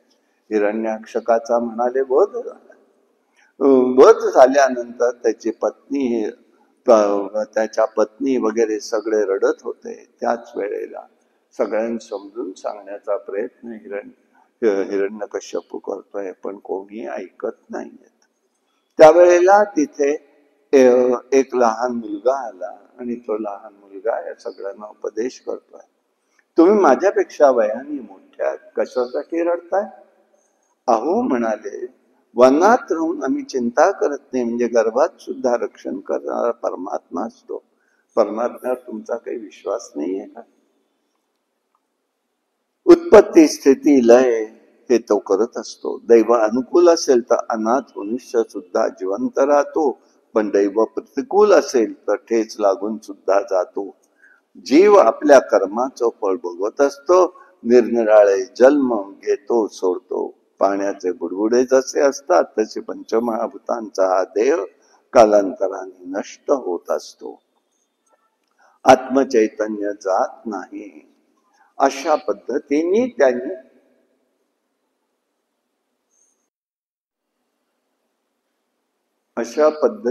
त्यांनी सांगितलं. आणि त्यावेळेला त्या ठिकाणी एक गोष्ट सांगितली. एक पारधी असतो, पक्ष्यांना पकडण्यासाठी वनात येतो. त्यावेळेला त्यांनी एक जाळं टाकलं. त्याच्यामध्ये त्याच्यामध्ये जे ते पक्ष्यांचं असतं घरटं, त्याच्यामध्ये पक्षी पिल्लं असतात आणि ती ओरडायला लागतात. तो आवाज ऐकून पक्षी धावत येते, तीही त्यात अडकते. आता या सगळ्यांचा आवाज ऐकून नर पक्षी पण येतो आणि तो त्या ठिकाणी बघतो आणि तोही त्यात येऊन अडकतो. त्याला अनायसा फुकटच सगळेच्या सगळे पक्षी मिळाले त्याला तिथल्या वेळचे, आणि तो पारधी निघून गेलेला आहे. तेव्हा म्हणाले, असं शेकडो वर्ष या ठिकाणी जरी रडलात तरी हे प्रत्येकाचं असं घडत असतं. तुम्ही रडू नका म्हणून शांतपणा त्याला देण्यासाठी सांगितलं. अशा प्रकाराने त्यांनी ही गोष्ट त्यांना सांगितली. ते यमधर्म होते आणि त्यांनी ही गोष्ट सगळी त्यांना सांगितलेली आहे. हे झाल्यानंतर त्याचं कर्म वगैरे सगळं आवरलेलं आहे. आता हिरण्यकश्यपू हे सांगणारा हिरण्यकश्यपू, परंतु ते मात्र त्याचं ज्ञान कसं नष्ट झालं बघा. मला माझ्या भावाचा वध या श्रीहरींनी केलेला आहे हे त्याने चांगलं लक्षात ठेवलं आणि तो म्हणतोय मीही त्याचा वध करेन, पण त्याला एक माहिती आहे, देवगणांना वश करून घेतल्याशिवाय आणि देवाच्या सान्निध्यात त्याच्या गेल्याशिवाय मारता येणार नाही. म्हणून त्यांनी तप साधना केलेली आहे. पुष्कळ तप त्यांनी केलं. पुष्कळ म्हणजे केलं, अनेक वर्ष तप केलं त्यांनी. आणि केल्यानंतर त्या ठिकाणी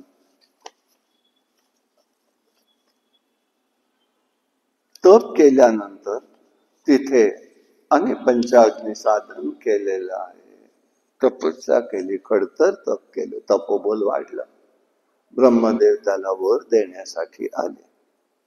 वर देताना कृतकृत्य झालो म्हणाले. ब्रह्मदेव म्हणाले तुला काय हवं ते माग. तेव्हा त्यांनी सांगितलं तू निर्माण केलं, तू मला अमर करावं. तो म्हणाला हे कोणाला शक्य नाही, कारण मीच मर आहे, तर मी कुठला वर देणार, मी काही तर देऊ शकत नाही. आता हिरण्यकश्यपूला वाटलं आपण जास्त बुद्धी चालवा, त्यांनी जास्त बुद्धी चालवली. मला ईश्वराने निर्माण केलेल्या कोणत्याही प्राण्यापासून मृत्यू येऊ नये, हे सगळ्याला तथास्तु म्हणत बसले. मला आत नको, बाहेर नको, मला दिवसा नको, रात्री नको, पृथ्वीवर नको, आकाशात नको, माणसाकडून नाही, पशुपक्ष्यांकडून नाही, सजीव किंवा निर्जीव वस्तूकडून नाही, वस्त्र शस्त्र अस्त्र याच्याकडून होता कामा नये. सगळ्याला त्यांनी तथास्तु सांगितलं. मी एकमेव अधिकारी असावं, मला प्रतिस्पर्धी कोणी नसावं, सगळं ऐश्वर्य मिळावं, हा वर त्याला मिळाला. त्याला वाटलं मी सगळं जिंकलं. देवाला फसवलं की नाही, देत नाही ना मला, आता कसं देत नाही ते पाहतो, असं म्हणून त्यांनी या पद्धतीने त्याच्याकडून सगळं प्राप्त करून घेतलं. आता तो त्या ठिकाणी उन्मत्त झालेला आहे. भावाच्या वधाचा राग त्याच्याकडे आहेच आहे. देवगण वश झाले, लोकपालांचं सामर्थ्य त्याला मिळालं, पंचमहाभूत निसर्ग अनुकूल झाला. आता तो देवांना त्रास देऊ लागला. देव कंटाळले, श्रीहरींना शरण गेले. हो म्हणाले तो उन्मत्त झालाय, येतो मी लवकर. वेद ब्राह्मण धर्म याचा जो द्वेष करतो त्याला मी नष्ट करतो. देव कार्य धर्म कार्य राज्यात बंद करा. यज्ञ यागादी कृत्य बंद झाली. देवांचंही नाही, रात्र होऊन घेऊन राज्य कोणाला घेऊन देईना, मग करून देईना. मनुष्य पापाचा भोग भोगत असेल तर दुर्लक्ष करतो धर्मकार्याकडे, पण जो भक्त असेल तो उपेक्षा करत एखादं संकट परिचयाने बघून सुद्धा तो धर्माचरण करतच असतो. त्रैलोक्य जिंकलं, इंद्रास नगरीवरती तो चालून गेलेला आहे. स्वर्ण मंदिर, उपवन, स्वर्गीय विषयाचा उपभोग घेतलेला आहे. अशा प्रकाराने झालं. हिरण्यकश्यपू याप्रमाणे होता. पुढे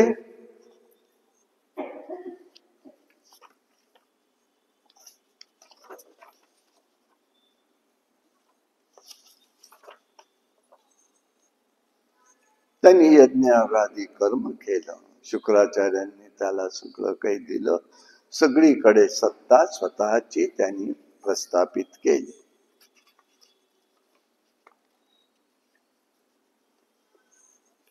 आता त्याचा एक मुलगा आहे, त्याचं नाव प्रल्हाद आहे. या प्रल्हादाच्या बाबतीत एक गोष्ट घडलेली होती. त्याला शिक्षणासाठी षंडमर्क हे जे शुक्राचार्यांचे पुत्र आहेत त्यांच्याकडे पाठवलेले. त्यांना सांगितलं यांना आपली दैत्य विद्या शिकवा सगळे.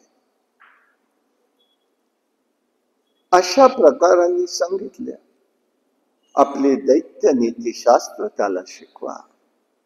म्हणून तो त्या ठिकाणी प्रयत्न करू लागला. प्रयत्न ते शिकवायला लागले.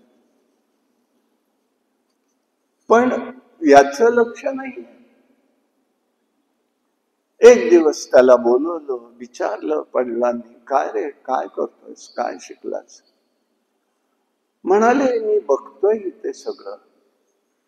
जे जीव अंधाया मागून अंधायाप्रमाणे जात असतात, ज्यांच्या अंतःकरणात विषय वासना भरलेले, ते बाह्य विषयांना पुरुषार्थ मानतात. त्यांना स्वस्वरूपात पुरुषार्थ आहे असे मानणारे उद्दिष्टस्थान जे विष्णू आहेत त्यांना ते जाणतच नाही. बाह्य विषयाच्या ठिकाणी परमार्थ बुद्धी धारण करणाऱ्यांचे गुण असे समजण्यास स्वभाव आहे. म्हणून आंधळ्या मागून जाणारे आंधळेच असतात. मार्ग न समजता ते खड्ड्यात पडतात. ईश्वराच्या वेदवाणीतून दावणीला हे काम्य कर्माच्या योगाने बद्ध होतात. यासाठी त्यांनी सुयज्ञाची गोष्ट त्याला सांगितलेली आहे. अशा प्रकाराने एक एक गोष्ट तो बोलायला लागला. अरे म्हणाले या ठिकाणी एक लक्षात घे, तू म्हणाले हे तू काय करतोयस, काय बोलतोयस?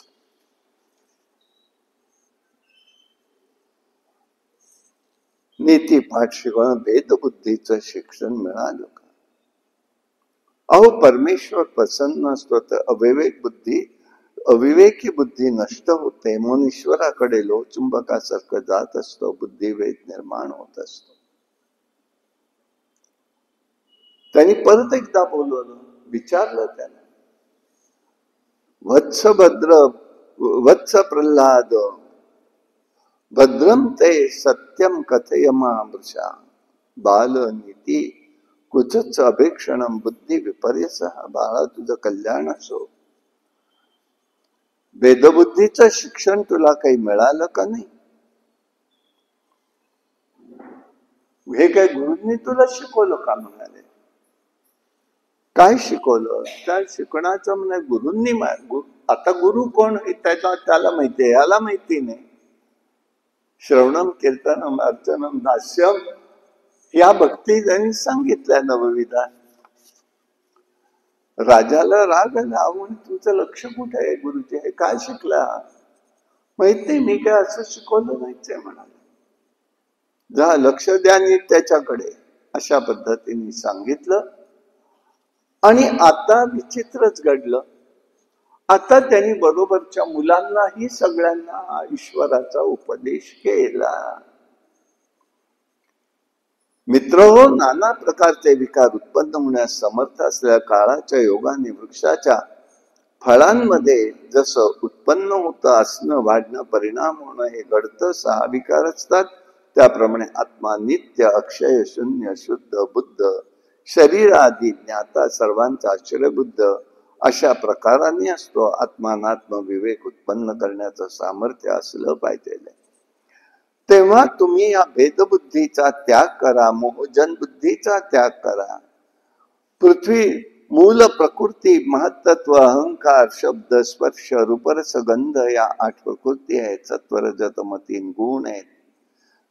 श्रोत्र, त्वचा, नेत्र, जिव्हा, नासिका, गुद, उपस्थ, हात, पाय, वाणी, मन ही 11 इंद्रिय आहेत. अशा प्रकाराने हे सगळं चाललेलं असतं. त्या ईश्वराचं स्मरण करावं.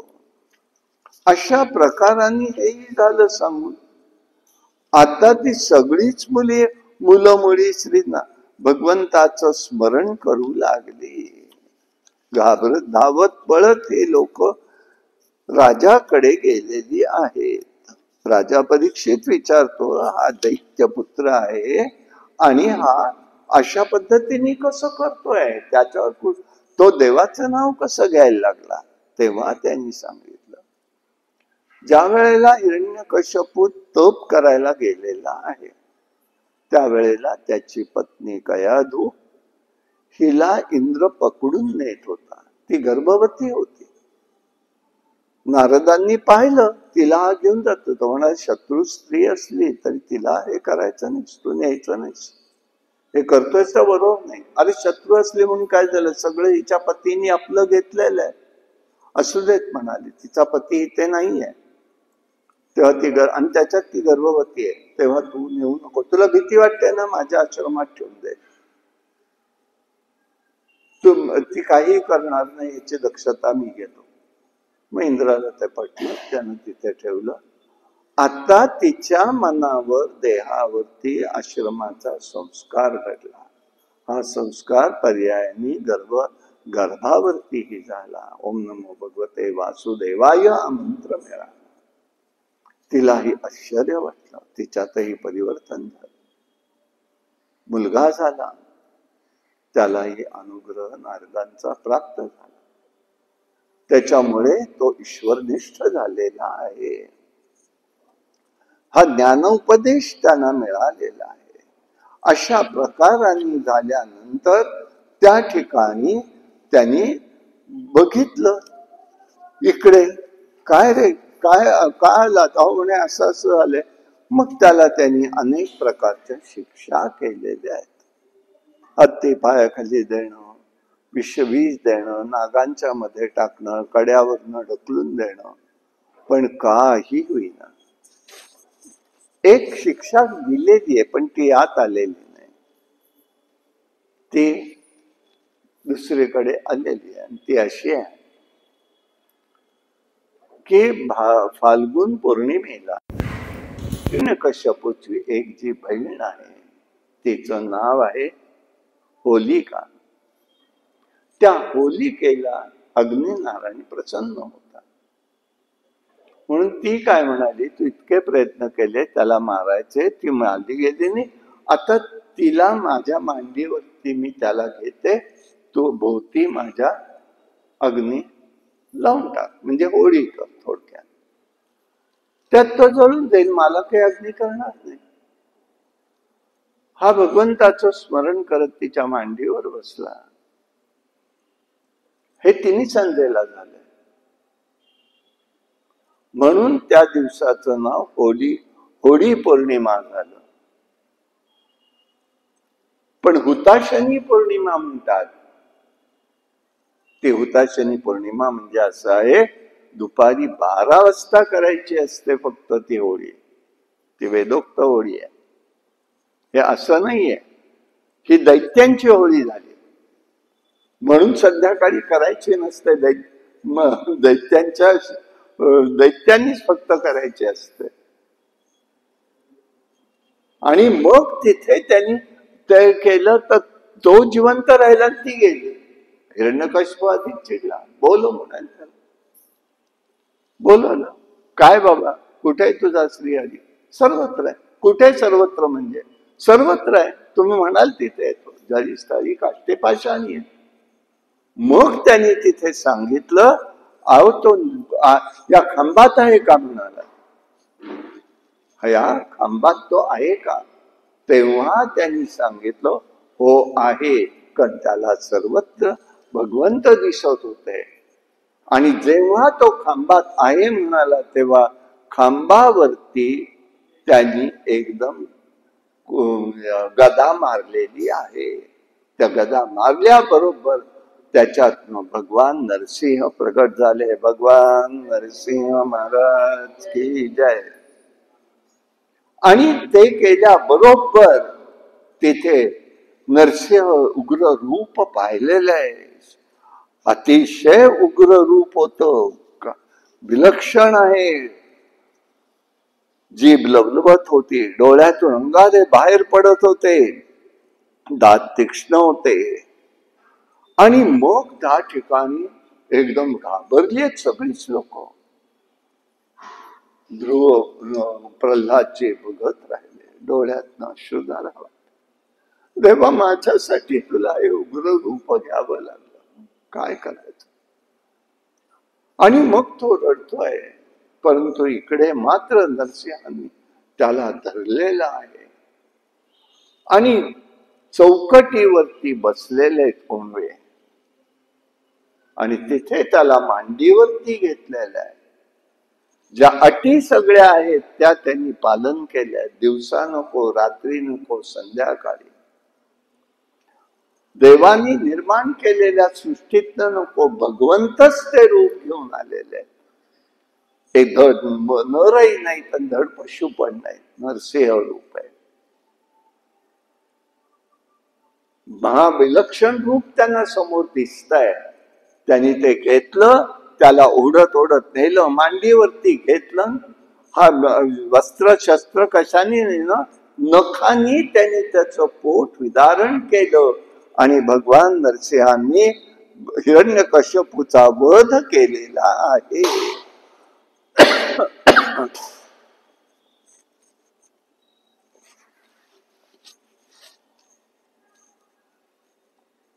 सगळेजण पाहत राहिले. धरणीकंप होईल इतका मोठा आवाज त्या ठिकाणी प्रगट झालेला होता. नरसिंहांचा उग्र रूप आहे.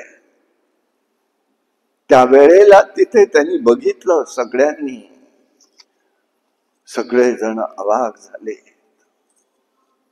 शेवटी ब्रह्मदेवांना म्हणाले, जा शांत करा. ब्रह्मदेव म्हणाले, मी नाही जाऊ शकत.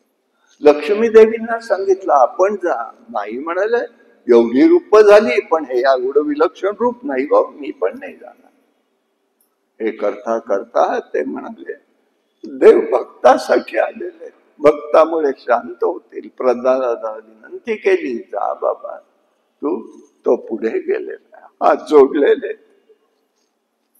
नरसिंहांना आपल्या हाताने धरून आणलेलं, सिंहासनावर बसवलेलं आहे. भक्ताला पाहिल्याबरोबर नरसिंहांचं शांत रूप होऊ लागलं.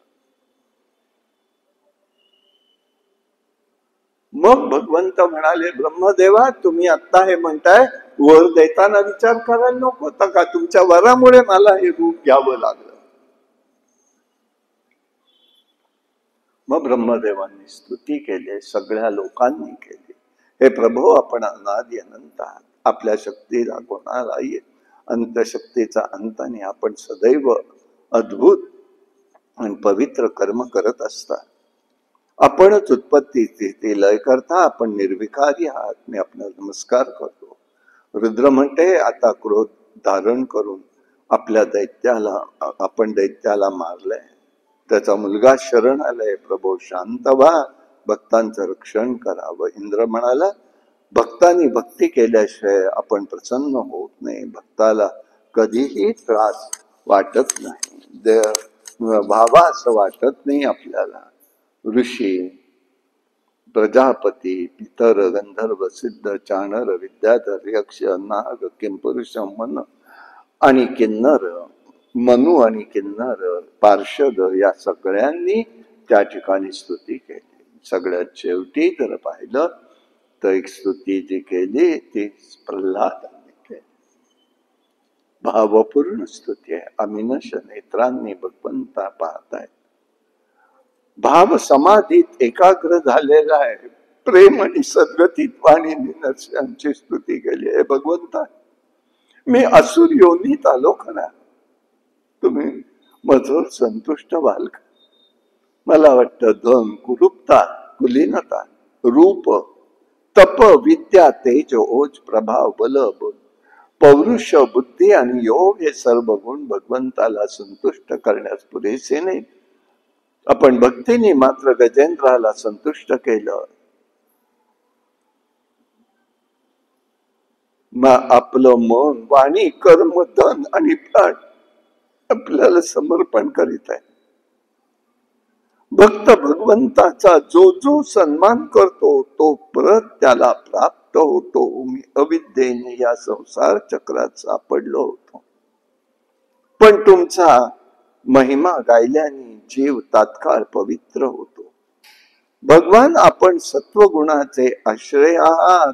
आपण जगताच्या कल्याणासाठी लीला करता. आपण असुराला मारलं, आता आपण शांत व्हा. भगवंतांचं उग्र रूप होत. आयाळ भक्तांनी माखलेले, सिंहनादांनी सगळे घाबरलेले होते. प्रियजन संयोग, आश्चर्यकारक वियोग, त्या दुःखामध्ये लोळत होते. मी आपली सेवा कशी करावी मला देवा समजत नाही रे, मार्गदर्शन व्हावं. आपण माझे सदैव परमदैवत आहात. सर्वांना प्रेरणा, व्यवहार, साधन हे आपलं स्वरूप आहे. आपण माझं मोठ्या लीलेने रक्षण केलं. देव म्हणाले काळजी करू नको, सांग तुला काय वर देऊ. नको म्हणाले, मला काही नको. आणि द्यायचंच असेल तर एक गोष्ट द्या.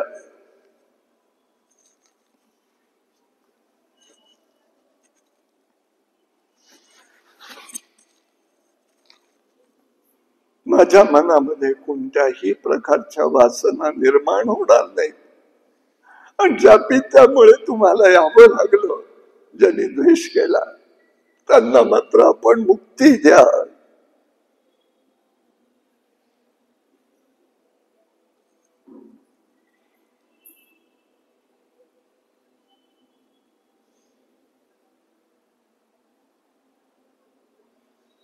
भगवान नरसिंह की जय.